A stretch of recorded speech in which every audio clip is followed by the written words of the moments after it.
Oremos. Pai que está nos céus, pedimos a presença do Seu Espírito Santo para abrirmos a Sua palavra. Que o Senhor abra nossos corações e nossas mentes para recebermos a Sua mensagem. É o que pedimos em nome de Jesus. Amém. Antes de podermos entender a destruição de Jerusalém no ano 70, precisamos entender a primeira destruição de Jerusalém por Nabucodonosor no ano 586 a.C. Temos que voltar um pouco mais ainda, para o estabelecimento de Israel como o povo da aliança de Deus, durante os acontecimentos do Êxodo. Israel estava na base do Monte Sinai e Deus quis estabelecer uma aliança com eles. Vamos ler sobre isso em Êxodo 19, versos 4 a 8. Deus está falando a Moisés.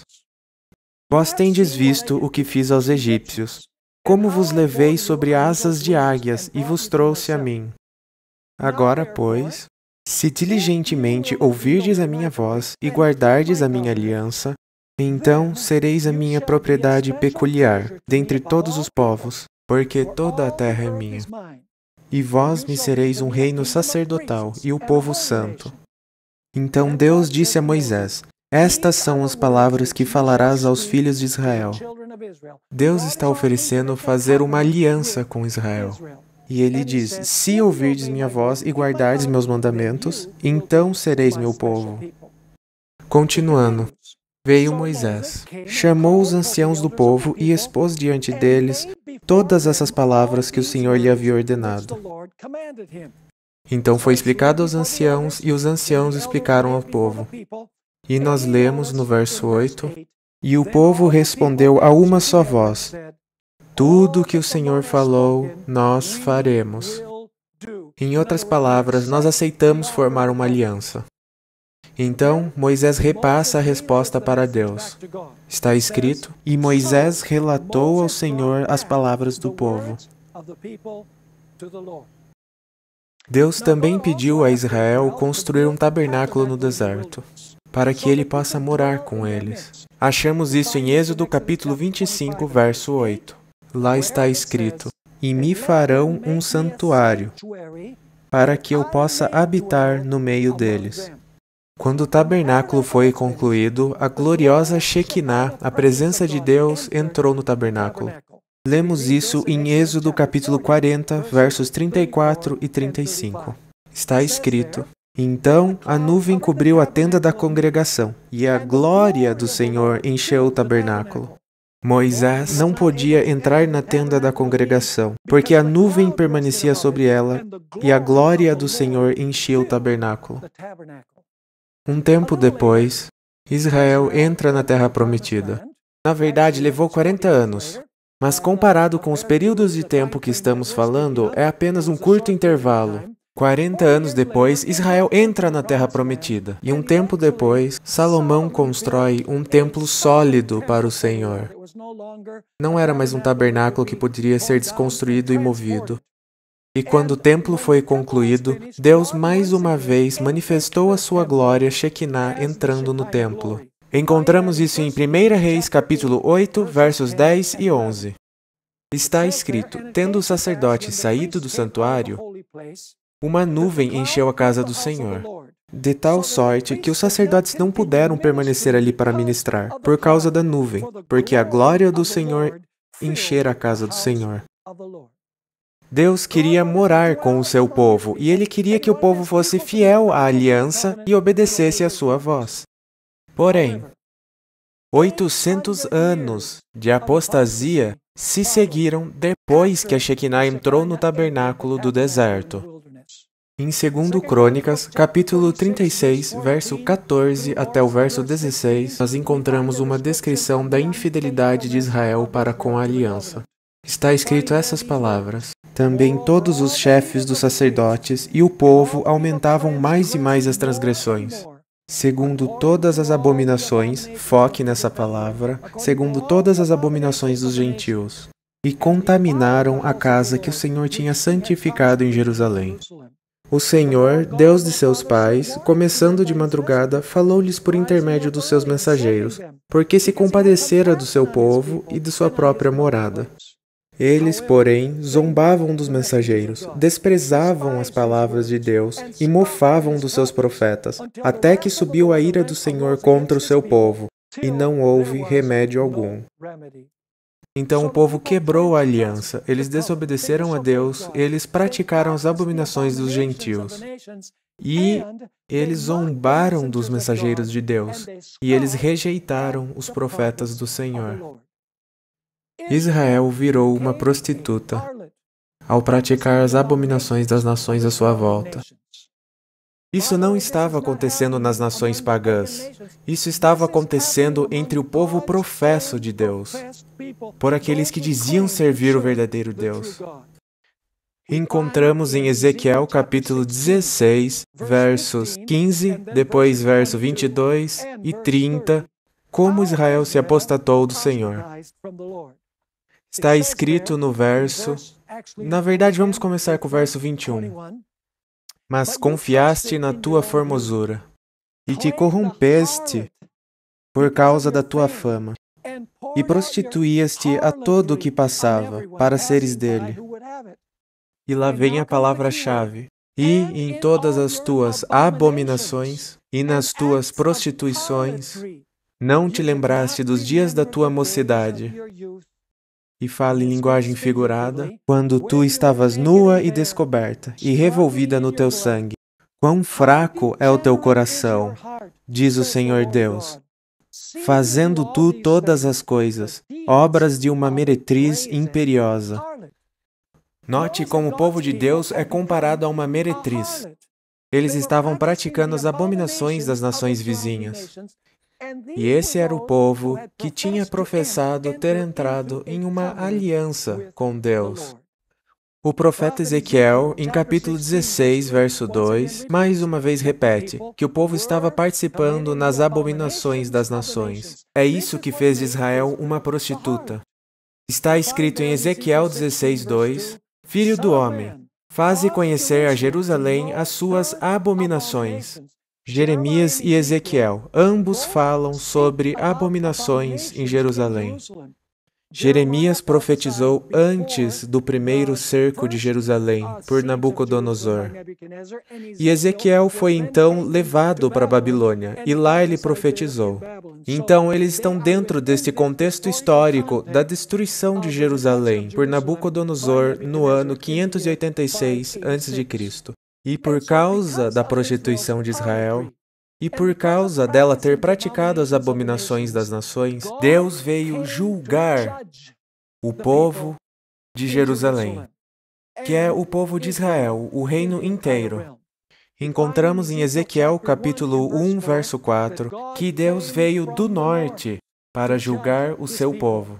Está escrito em Ezequiel 1, verso 4, Olhei, e eis que um vento tempestuoso vinha do norte. Isso é o céu, é onde Deus mora. Os lados do norte, de acordo com o Salmo 48, é onde Deus mora. E está escrito, Olhei e eis que um vento tempestuoso vinha do norte. Uma grande nuvem, com um fogo revolvendo-se nela, e um resplendor ao redor. E no meio dela havia uma coisa, como de cor de âmbar, que saía do meio do fogo.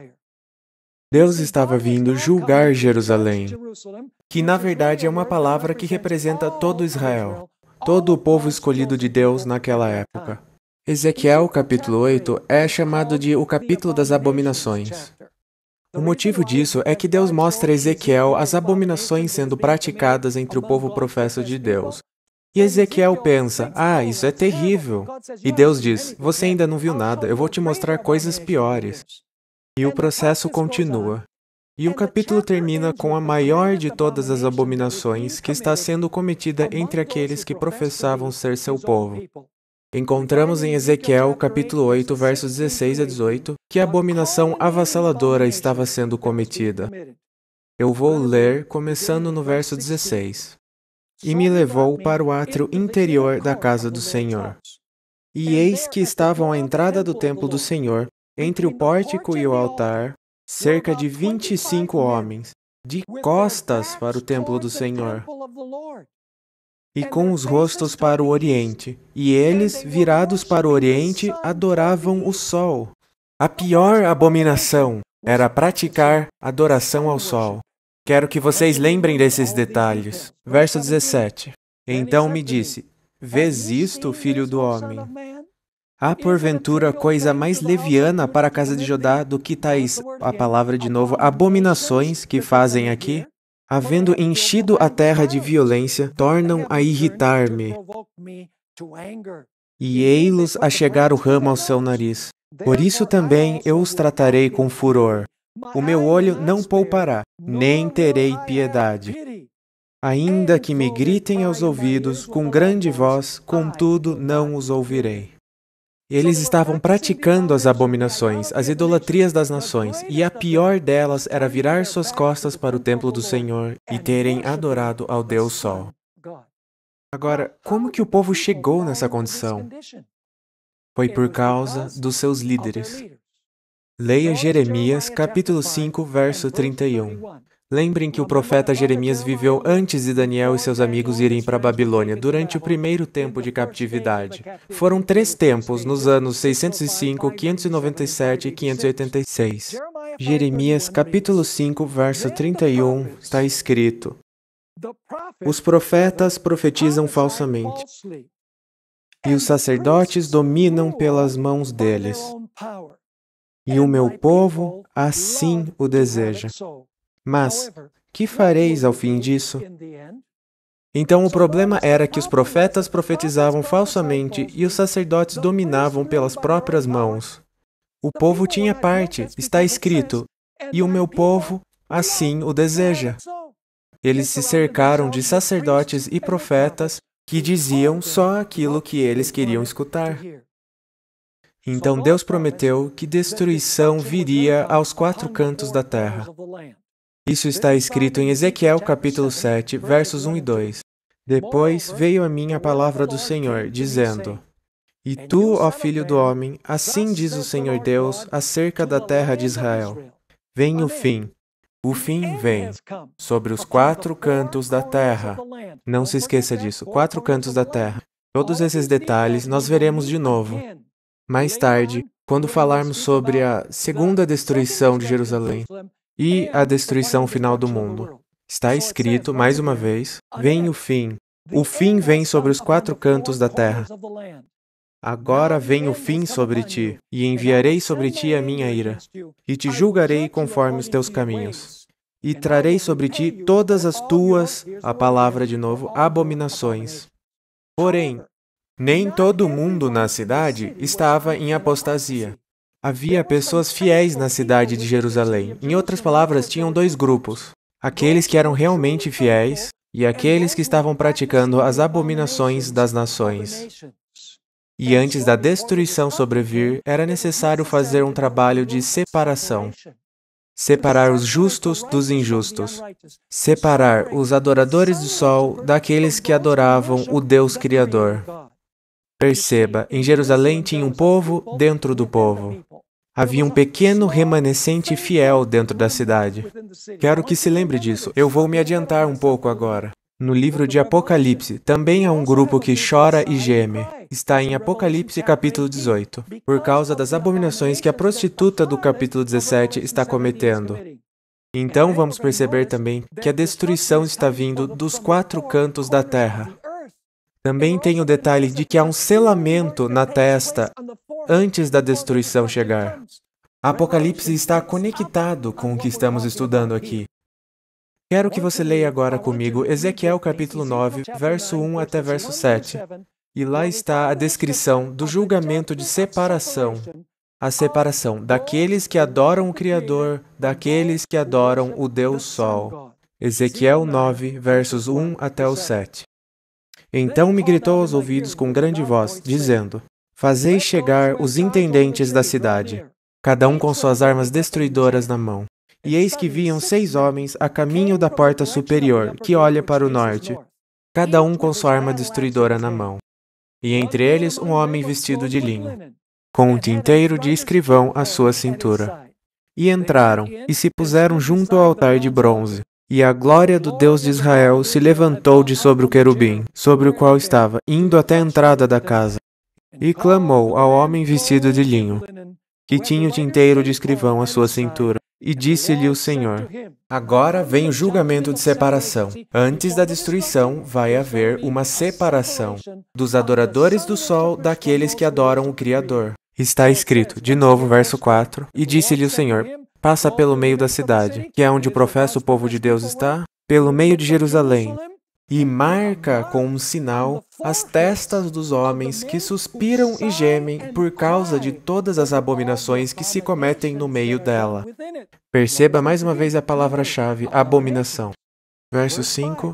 E aos outros disse ele, ouvindo eu: Passai pela cidade após ele e feri.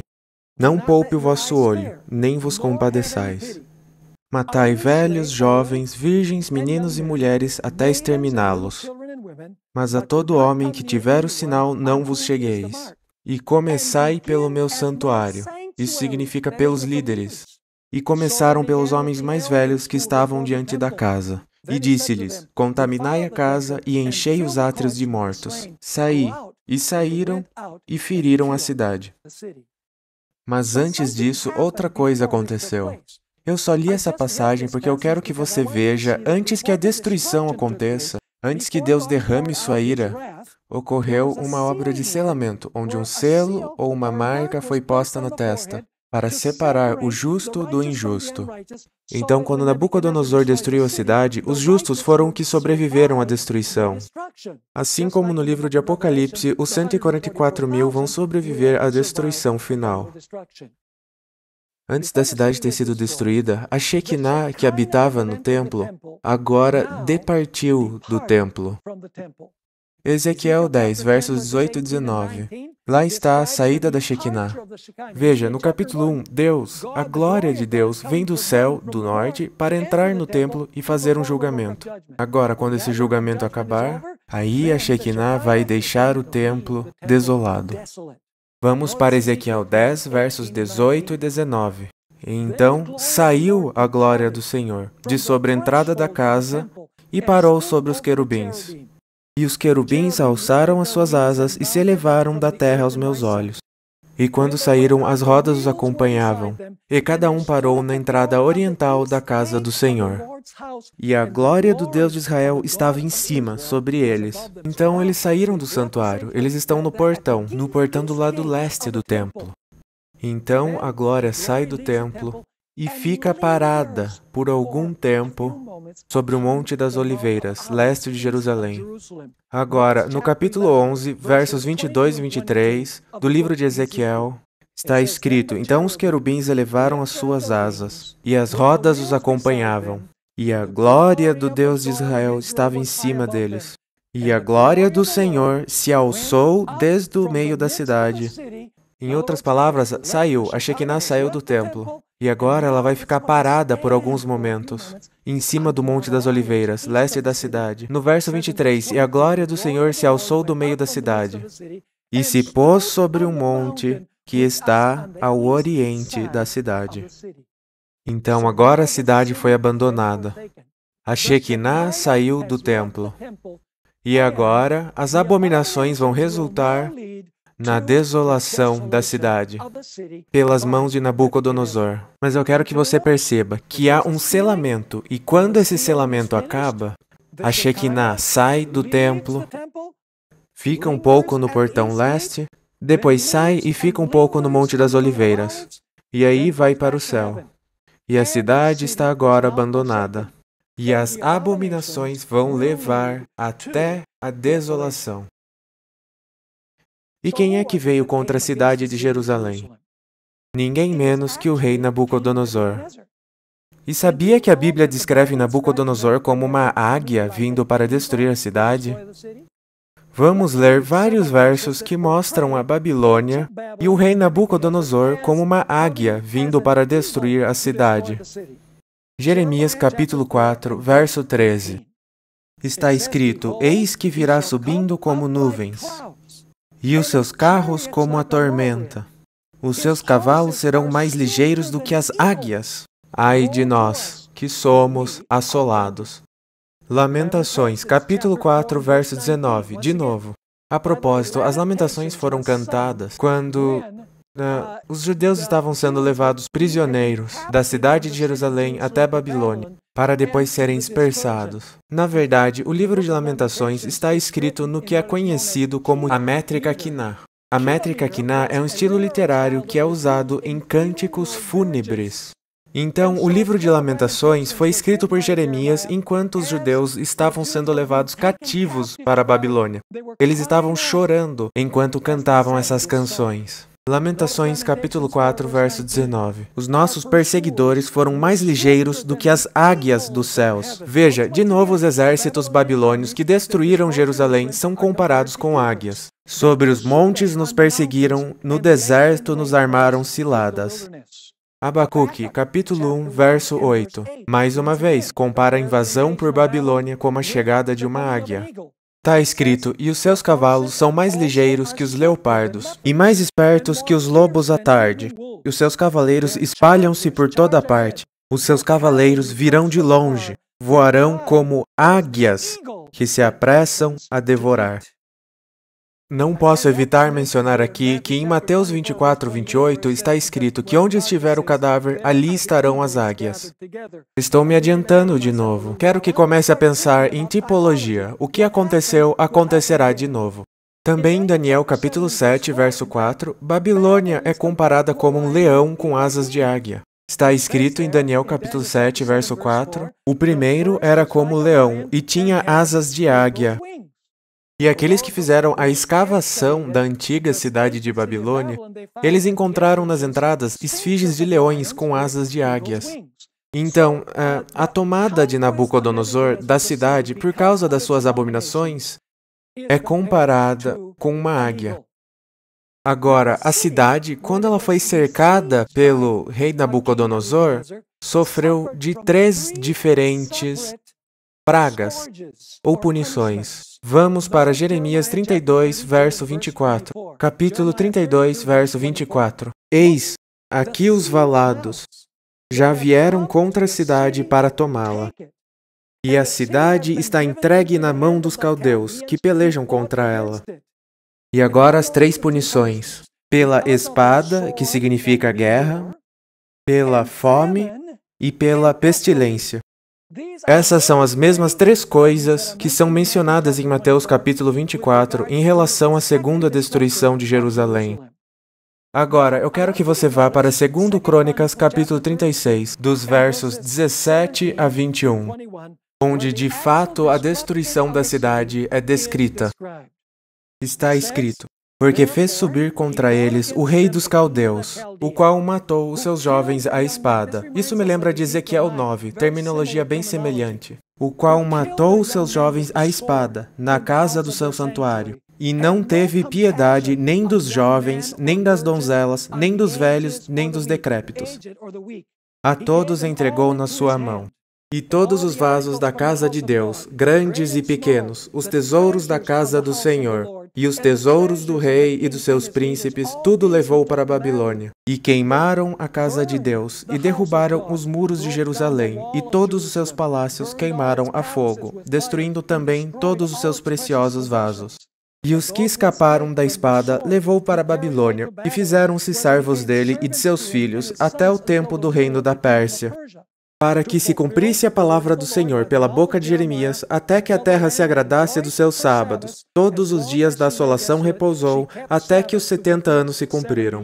Em outras palavras, depois da destruição de Jerusalém, teve um período de tempo em que a cidade permaneceu desolada.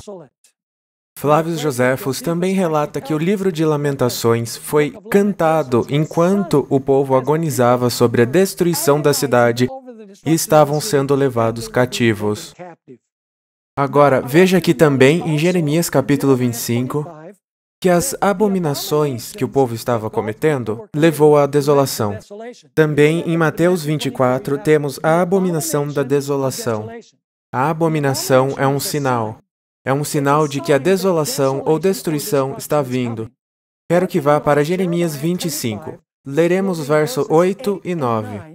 Então, leremos o verso 11 e pularemos para o verso 18. Está em Jeremias 25, verso 8. Portanto, assim diz o Senhor dos Exércitos, visto que não escutastes as minhas palavras, Eis que eu enviarei e tomarei todas as famílias do norte.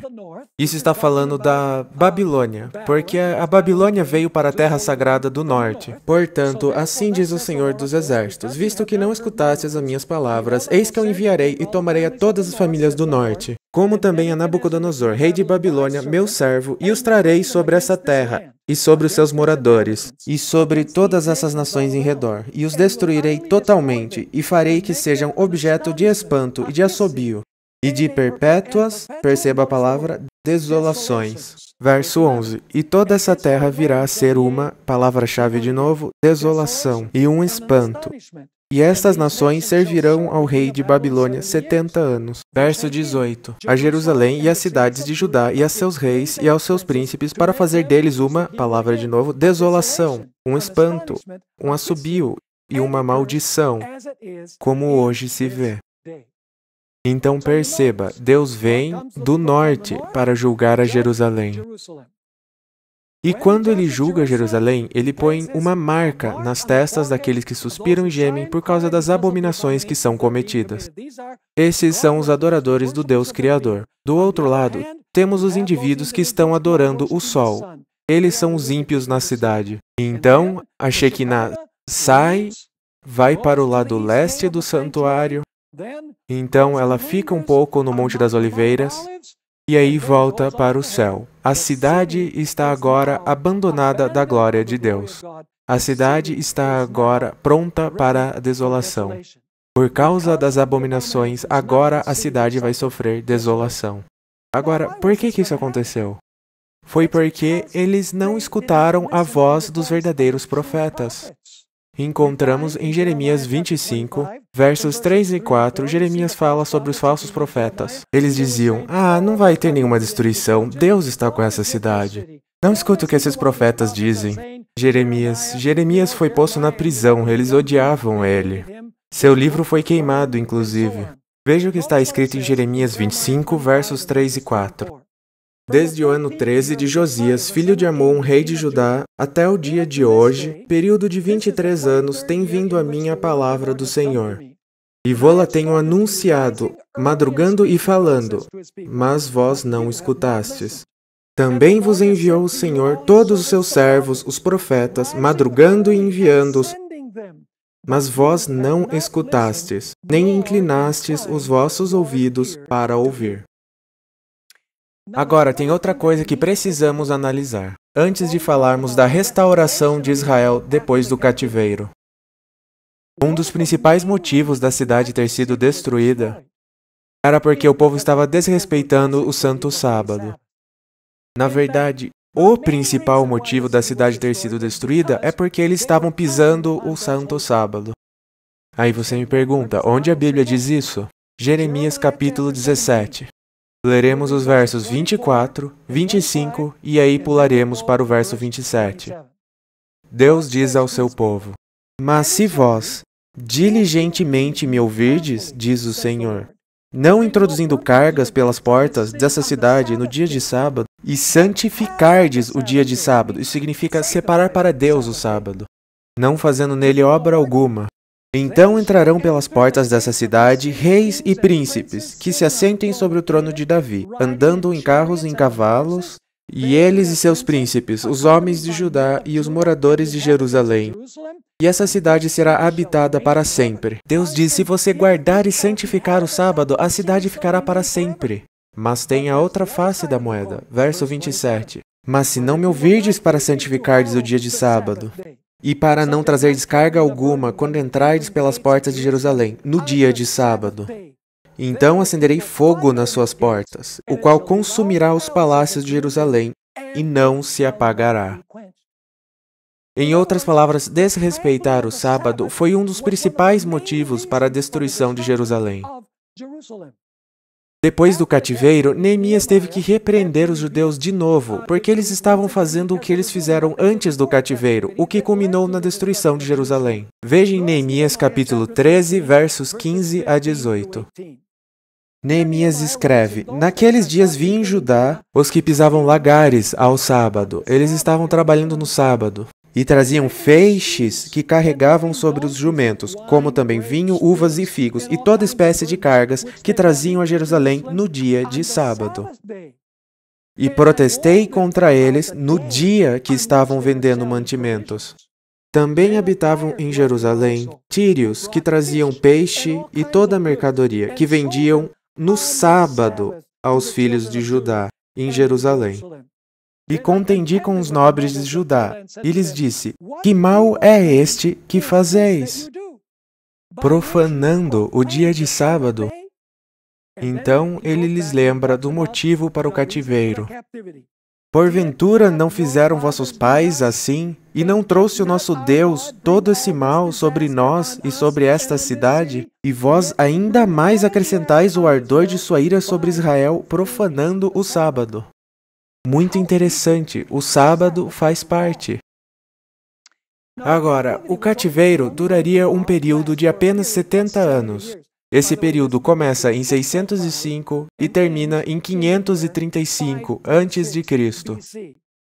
Vamos ler isso em Daniel 9, versos 1 e 2, onde Daniel entendeu que a desolação de Jerusalém ia durar um período de 70 anos. Está escrito em Daniel 9, 1 e 2, no primeiro ano de Dário, filho de Assuero, da linhagem dos Medos, o qual foi constituído rei sobre o reino dos caldeus. No primeiro ano do seu reinado, eu, Daniel, entendi pelos livros que o número dos anos de que falara o Senhor ao profeta Jeremias, em que haviam de se cumprir-se as desolações de Jerusalém, era de 70 anos. Então, a desolação de Jerusalém iria durar um período de 70 anos. E então, a profecia diz que Deus restauraria Israel à sua terra. Eles reconstruiriam o templo, reconstruiriam a parede, reconstruiriam a cidade. E então, eles iriam restabelecer seu governo civil e religioso. Em outras palavras, eles seriam restaurados e Deus lhes daria mais uma chance. Mas Daniel também profetizou que haveria uma segunda apostasia, mais abominações, que levariam a uma segunda desolação e destruição da cidade de Jerusalém.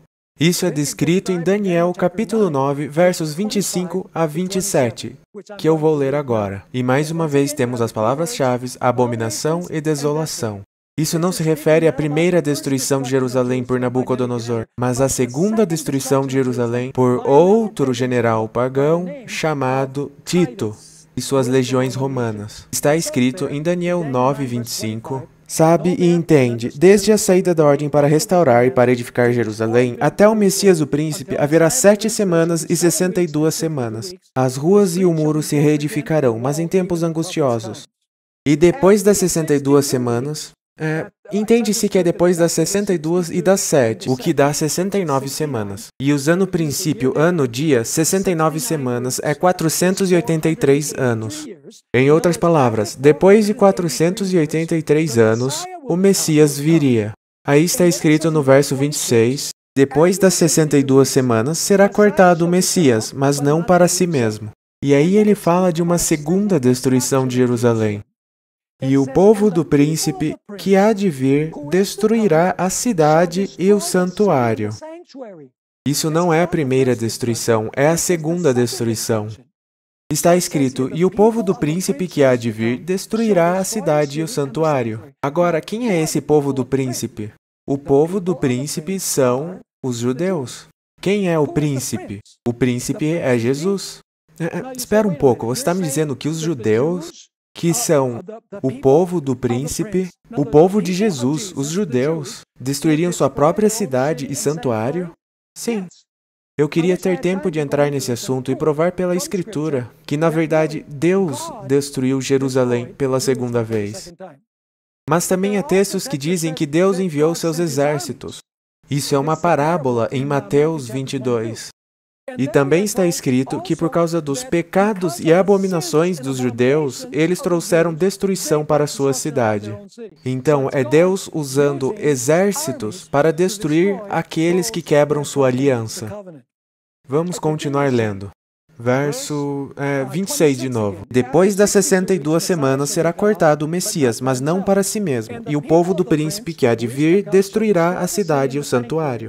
E o seu fim, o fim da cidade e do santuário, será como uma inundação. E até o fim haverá guerra. Estão determinadas as, palavra de novo, assolações. Verso 27. E ele firmará aliança com muitos por uma semana. Essa é a semana 70.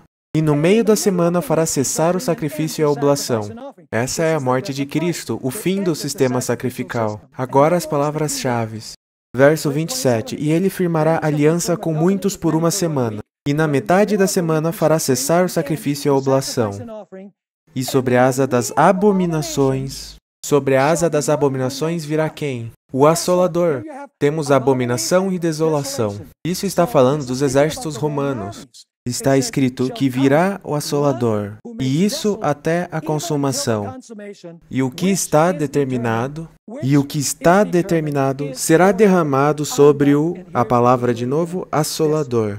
Então, depois da restauração de Jerusalém e da nação judaica, depois do cativeiro, haveria um tempo de 490 anos, em que seria dado um período de graça para o povo judeu, para que eles pudessem se arrepender e mudar. Mas eles não mudaram. E no fim, destruição viria sobre a cidade por causa das abominações uma segunda vez. Vamos ler 2 Crônicas 36, 22 e 23. Lá temos a ordem de reconstruir o templo por Ciro, rei da Pérsia. Porém, no primeiro ano de Ciro, rei da Pérsia, para que se cumprisse a palavra do Senhor pela boca de Jeremias, despertou o Senhor o espírito de Ciro, rei da Pérsia, o qual fez passar pregão por todo o seu reino, como também por escrito, dizendo: Assim diz Ciro, rei da Pérsia: O Senhor, Deus dos céus, me deu todos os reinos da terra, e me encarregou de lhe edificar uma casa em Jerusalém, que está em Judá. Quem há entre vós, de todo o seu povo, o Senhor seu Deus seja com ele, e suba. Então, Ciro está dizendo, volte para sua terra e reconstrua seu templo. O templo de onde a Shekinah saiu, algum tempo atrás. E agora um segundo templo é construído. A propósito, o segundo templo foi terminado no ano 515 a.C. Levaram aproximadamente 5 anos para reconstruir o templo. Quando terminaram o templo, ele não chegava nem perto do que era o templo que Salomão construiu. Em Ageu capítulo 2, versos 6 ao 9, encontramos que aqueles que viram o templo construído por Salomão, não o templo de Salomão, era templo do Senhor, aqueles que tinham visto o templo construído por Salomão, eles disseram, esse templo depois do cativeiro não é nada comparado ao templo que Salomão construiu. Alguns dos cidadãos mais velhos tinham visto o templo que Salomão construiu. Encontramos em Ageu capítulo 2, versos 6 ao 9. Porque assim diz o Senhor dos Exércitos, ainda uma vez, daqui a pouco, farei tremer os céus e a terra, o mar e a terra seca. E farei tremer todas as nações, e virá o desejado de todas as nações. Sabe, isso é daqui que veio o nome daquele livro de Ellen White, O Desejado de Todas as Nações. Aqui está falando da vinda do desejado de todas as nações. Então Deus dá a promessa. E encherei essa casa de glória, diz o Senhor dos Exércitos. Minha é a prata e meu é o ouro, disse o Senhor dos Exércitos. E então, Deus faz uma previsão que os judeus hoje ainda tentam entender. Diz no verso 9, a glória desta última casa será maior do que a da primeira, diz o Senhor dos Exércitos. E neste lugar darei a paz, diz o Senhor dos Exércitos. Os judeus ainda esperam o cumprimento dessa profecia. Porque aquele segundo templo não foi nada comparado em glória com o que Salomão construiu. O que quer dizer virá o desejado de todas as nações, que encherá esse templo de glória, e essa casa será maior do que a casa que foi construída por Salomão. Jesus diz, aqui está o que é maior que o templo. Aquela glória Shekinah é o próprio Jesus Cristo, que veio e ministrou naquele segundo templo judeu. Leia João 1, verso 14. E o Verbo se fez carne e habitou entre nós. E vimos sua o quê? Sua glória, como a glória do unigênito do Pai, cheio de graça e verdade. O próprio Jesus Cristo ministrou naquele templo. Ele era a glória Shekinah, isso que fez o segundo templo mais glorioso que o primeiro. Mas o povo rejeitou a mensagem de Cristo. Nós encontramos essa triste história nos evangelhos. Então Jesus agora desce do leste e vem para o templo pela última vez. A história está em Lucas 19, versos 37 e 38. E, quando já chegava perto da descida do Monte das Oliveiras, toda a multidão dos discípulos, regozijando-se, começou a dar louvores a Deus em alta voz, por todas as maravilhas que tinham visto, dizendo: Bendito o Rei que vem em nome do Senhor. Paz no céu e glória nas alturas. Então agora Jesus desce do leste do Monte das Oliveiras e ele passa pelo portão leste, pela porta dourada. E ele entra no templo. Veja em Mateus 21, versos 12 e 13. Essa vai ser sua ministração final no templo judeu, no segundo templo judeu. Vamos ler Mateus 21, 12 e 13. E entrou Jesus no templo de Deus. Perceba as palavras, ainda era o templo de Deus. E expulsou todos os que vendiam e compravam no templo.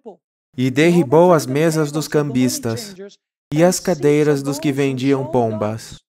E disse-lhes: Está escrito, a minha casa será chamada casa de oração, mas vós a tendes convertido em covil de ladrões. Então perceba, quando ele entra no templo, é o templo de Deus. E Jesus se refere a ele como minha casa. Então Jesus conta umas parábolas, do capítulo 21 até o capítulo 23. Uma dessas parábolas era a parábola da figueira. A figueira representava Israel.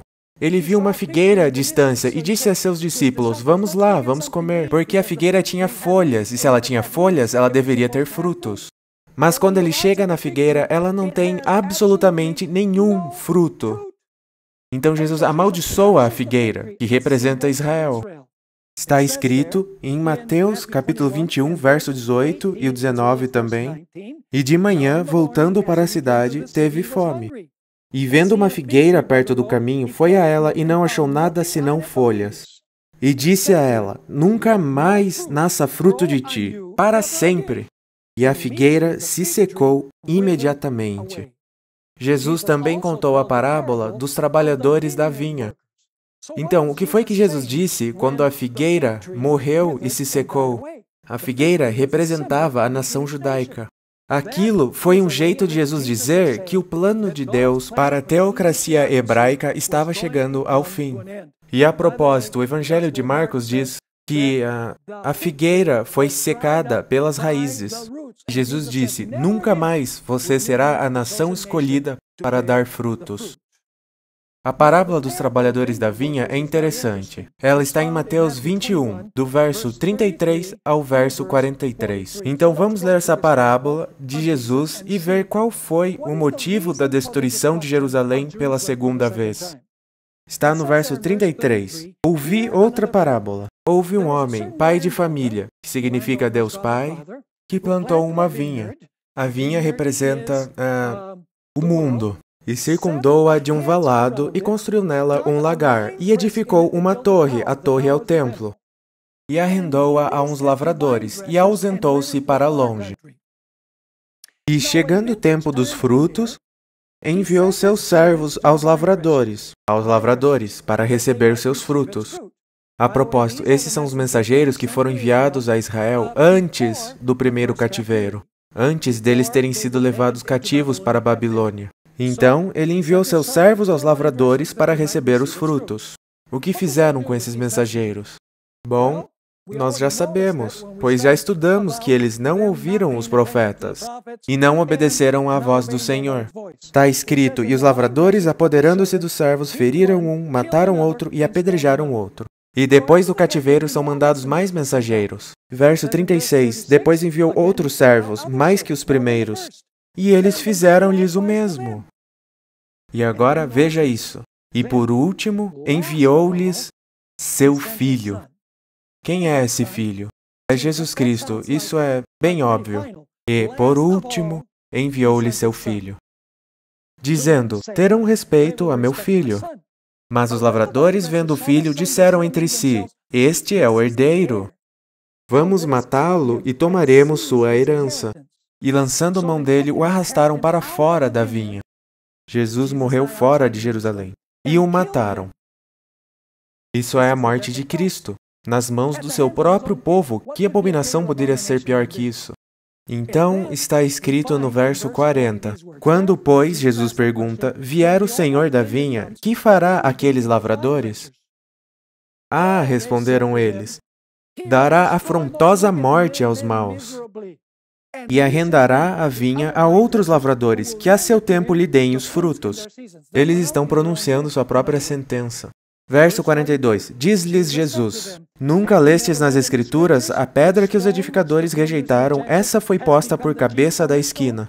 Pelo Senhor foi feito isso, e é maravilhoso aos nossos olhos. Portanto eu vos digo que o reino de Deus vos será tirado, e será dado a uma nação que dará seus frutos. E essa nação, no caso, são os gentios. Agora, os gentios passarão a ser o modo pelo qual Deus proclamará sua mensagem ao mundo. Acabou-se a teocracia dos judeus como o instrumento de Deus para levar o evangelho ao mundo. E então, Jesus, como está escrito no capítulo 23, Jesus deixa o templo pela última vez. E uma palavra muito importante é usada quando ele abandona o templo pela última vez, quando a Shekinah sai. Em Mateus 23, versos 37 e 38, Jerusalém, Jerusalém, que matas os profetas e apedrejas os que te são enviados. Ele está falando dos profetas que foram enviados antes do cativeiro e dos enviados depois do cativeiro. Jesus continua: quantas vezes quis eu ajuntar os teus filhos, como a galinha ajunta os seus pintos debaixo das asas, mas tu não o quiseste. E agora vêm as palavras importantes. Veja, eis que a vossa casa vos é deixada desolada. Uma palavra-chave que encontramos em Mateus capítulo 24. Vossa casa vos é deixada desolada. E então Jesus sai do templo. Ele está abandonando, a Shekinah está abandonando o templo pela última vez. E, no futuro, isso levará à desolação da cidade e do povo no ano 70 depois de Cristo. Mateus 24, versos 1 e 2. Imediatamente depois de sair do templo, encontramos essas palavras. E, quando Jesus ia saindo do templo, chegaram os seus discípulos para lhe mostrarem a estrutura do templo. Jesus, porém, lhes disse: não vedes tudo isso? Em verdade vos digo que não ficará aqui pedra sobre pedra que não seja derrubada. E agora perceba que a Shekinah saiu do templo, assim como lemos no livro de Ezequiel. Agora Jesus deixa o templo desolado, o que quer dizer que a cidade será destruída, porque eles não sabiam da hora da sua visitação. Então, onde Jesus senta? Ele senta no Monte das Oliveiras, assim como a Shekinah antes da destruição de Jerusalém no Velho Testamento. Está escrito no verso 3, e, estando assentado no Monte das Oliveiras, chegaram-se a ele os seus discípulos em particular, dizendo: dize-nos, quando serão essas coisas, e que sinal haverá da tua vinda e do fim do mundo? Interessante. Então, Jesus está fazendo exatamente o que a Shekinah fez no Velho Testamento. Ele veio como a Shekinah para o templo, a propósito, para fazer uma obra de julgamento, pois depois que ele purificou o templo, os pobres, os aleijados e os necessitados entraram e os hipócritas saíram. Isso é interessante, e você pode ler isso nos outros evangelhos. Mas, enfim, você vê que o que aconteceu na primeira destruição de Jerusalém também aconteceria na segunda destruição de Jerusalém. Agora, vamos para Mateus capítulo 24, verso 15. Mateus 24, verso 15. Estamos indo agora para a época em que Jerusalém estava sob um cerco. E as legiões romanas iriam cercar a cidade. E eles estavam no ponto em que eles iriam atacar a cidade. Tudo dava a entender que a cidade cairia. E, do nada, estudaremos mais sobre isso depois, do nada, Sestio e o exército romano se retiraram da cidade. E os judeus na cidade disseram, viu só, Deus nos protege, e foram atrás das legiões romanas. Vários soldados das legiões romanas foram mortos. Mas aqueles que estavam na cidade, que sabiam o que Jesus disse em Mateus capítulo 24, disseram, nós vimos o sinal fora de Jerusalém. Nós vimos a abominação da desolação, o cerco de Jerusalém por exércitos. E esse é o sinal de que devemos fugir. Vamos ler Mateus 24, verso 15. Jesus diz, quando, pois, virdes que a abominação da desolação, da qual falou o profeta Daniel, foi isso que lemos em Daniel capítulo 9. A cidade seria restaurada, a religião seria restaurada, o templo seria reconstruído, a Shekinah viria para esse templo, nós já lemos isso. Então, claramente está escrito, quando, pois, virdes que a abominação da desolação de que falou o profeta Daniel, que é o que lemos em Daniel 9, está no lugar santo, que significa os exércitos romanos, quem lê, entenda. Aí você me pergunta, como sabemos que isso fala dos romanos ou dos exércitos romanos? Porque é o que diz a passagem paralela em Lucas capítulo 21, verso 20. Ao invés de dizer, quando virdes que a abominação da desolação de que falou o profeta Daniel, está escrito em Lucas capítulo 21, verso 20, mas quando virdes Jerusalém cercada de exércitos, sabei então que é chegada a sua desolação. Então, a cidade estava cercada pelos romanos, não tinha nenhuma saída. Então, como é que o povo de Deus poderia ver o sinal e fugir, assim como diz o próximo verso? No verso 16 de Mateus 24. Bom, porque o exército romano saiu, sem nenhum bom motivo, de acordo com Joséfos, mas sabemos que tem um motivo. O próprio Jesus disse que isso aconteceria. E quando aqueles dentro da cidade viram o sinal, eles fugiram da cidade e nenhum deles morreu. Então, mais uma vez, tem dois grupos na cidade. Nós temos os apostatados na cidade, que vai ser destruída pelos romanos, e nós temos, do outro lado, os cristãos que eram fiéis a Deus e que fugiriam da cidade antes que ela fosse destruída. E o que foi que causou a destruição de Jerusalém? No ano 70 depois de Cristo, um rei pagão chamado Tito chegou com estandartes de águias e ele cercou a cidade de Jerusalém. Dessa vez, não mais haveria uma retirada. Todos os cristãos na cidade, os fiéis, já tinham fugido. Na cidade só restavam aqueles que estavam apostatados, que estavam vivendo, praticando abominações. Mais uma vez descobriremos que dentro da cidade haveria fome, houve pestilência e espada. E Joséfos nos dá um detalhe bem interessante. Ele diz que o livro de Lamentações também foi cantado pelos judeus que estavam sendo levados em cativeiro depois da segunda destruição de Jerusalém. Então, Joséfos enxergou um vínculo entre a primeira destruição de Jerusalém e a segunda destruição de Jerusalém. E percebemos que assim como Nabucodonosor é dito como vindo como uma águia, e Babilônia é comparada com um leão com asas de águia, nós temos também os romanos vindo com seus estandartes de águia. E não é coincidência que está escrito em Mateus capítulo 24, verso 28, para onde é que as águias vão? Está escrito, porque onde quer que estiver o cadáver, ali se ajuntarão as águias. Está falando das águias de Roma destruindo a cidade de Jerusalém. E por que a cidade de Jerusalém foi destruída? Já falamos sobre isso, foi porque eles rejeitaram o seu Messias. Está em Lucas 19, 41 a 44, uma descrição bem clara do motivo pelo qual a cidade foi destruída. Está em Lucas 19, verso 41, e quando ia chegando, é Jesus chegando na cidade, vendo a cidade, chorou sobre ela, dizendo, se tu conhecesses também, ao menos neste teu dia, o que a tua paz pertence. Ele está dizendo, queria que você soubesse como você está em paz. Mas agora isto está encoberto aos teus olhos, porque dias virão sobre ti, em que os teus inimigos, falando da legião romana, te cercarão de trincheiras.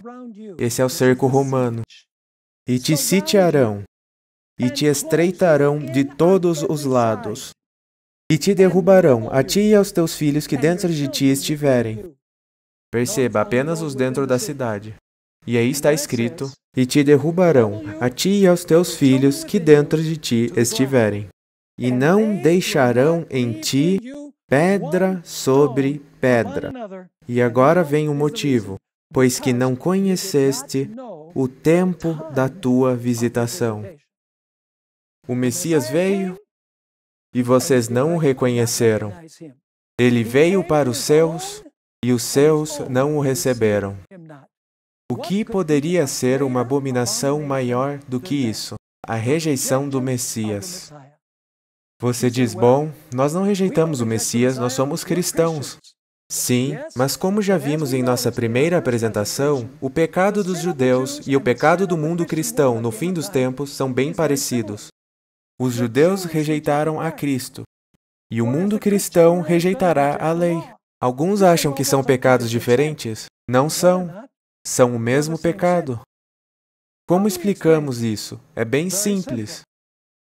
Os judeus rejeitaram Cristo, o mundo vai rejeitar a lei, que na verdade é um reflexo do caráter de Cristo. Então, não tem problema rejeitar o reflexo do caráter de Cristo enquanto você diz seguir a Cristo? É claro que tem. Se você ama a Jesus, você vai guardar seus mandamentos. Seus mandamentos são um reflexo de quem Ele é. Eles descrevem seu caráter. Então, você não pode simplesmente rejeitar a descrição do seu caráter e dizer que você está servindo a Jesus.